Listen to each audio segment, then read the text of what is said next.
स्वामी जी ने तो जैसा बताया महाराज श्री जनक के बाग में, तो वहां पर वाटिका तो थी ही, वहां पर वो वृक्ष जो थे लताओं से लिपटे हुए थे, और ये इस तरह से इस वाटिका में जहां संकेत दिए ये जो विशाल बाग के वृक्ष है ये विवेक,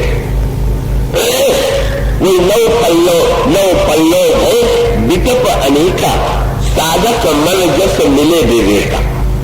वो स्वामी जी ने कहा वृक्षों में आपने देखा होगा पुराने पत्ते झड़ जाते हैं और नए पत्ते आ जाते हैं। इसी प्रकार से हमारे भी अंतःकरण में अगर विवेक का वृक्ष लगा हुआ होगा तो उसमें विचार के नए नए पत्ते जो है विचार के पुराने पत्ते झड़ते जाएंगे और नए नए पत्ते लगते जाएंगे।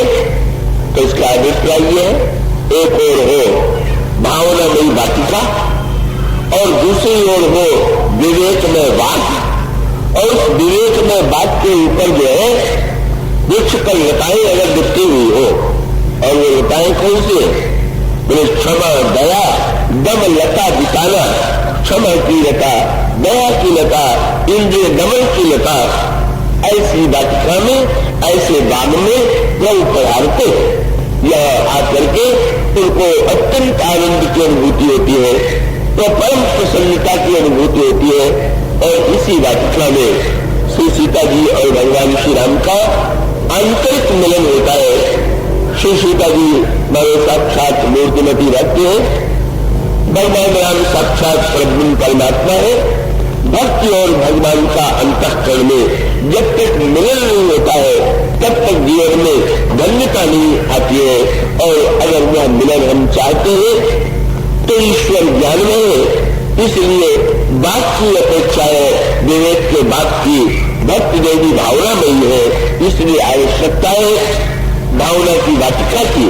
और इस तरह से इस बाग और वाटिका में प्रभु पधारते हैं, और पधारने के पश्चात फूलों को स्वयं चुनते हैं, और चुनने के बाद श्री सीता जी की सखी ने जब ये कहा कि इन्होंने सुमन चुनते लिए, पर चुनने के बाद इन्हें कहाँ ले लिया है, तो एक संकेत सखियों के वाक्य में था सुमन समेत बाम कर देना, बाएं हाथ में देना है और बाएं हाथ में सुमन, इसका एक विशेष संकेत था। और वो संकेत है कि श्री सीता जी प्रवृत्ति बामांगी बाम भाग में ही विराजमान होती है। मैंने संकेत ये था ये जो सुमन भी संग्रहित करते हैं वो भक्ति देवी को प्रसन्न करने के लिए करते हैं।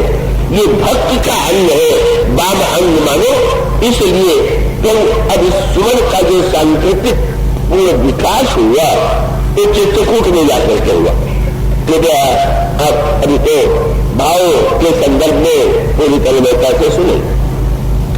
इस समय सखियों ने देखा कि भगवान राम ने बाएं हाथ में डोरे में सुमन सजाए, और उसके बाद चित्रकूट जो है वह बन। तो वन क्या है कि प्रेम की जो पराकाष्ठा का उदय होता है, चित्रकूट के रूप में जिसका परिचय दिया गया वो मानो शुद्ध प्रेम का बन। और इसे आपने रामायण में पढ़ा और सुना होगा, राम कथा मंदाकिनी चित्रकूट चित्त चारु तुलसी सुबह स्नेह बन सिय रघुवीर बिहार। भावना की वाटिका, विवेक का बाग और प्रेम का बल।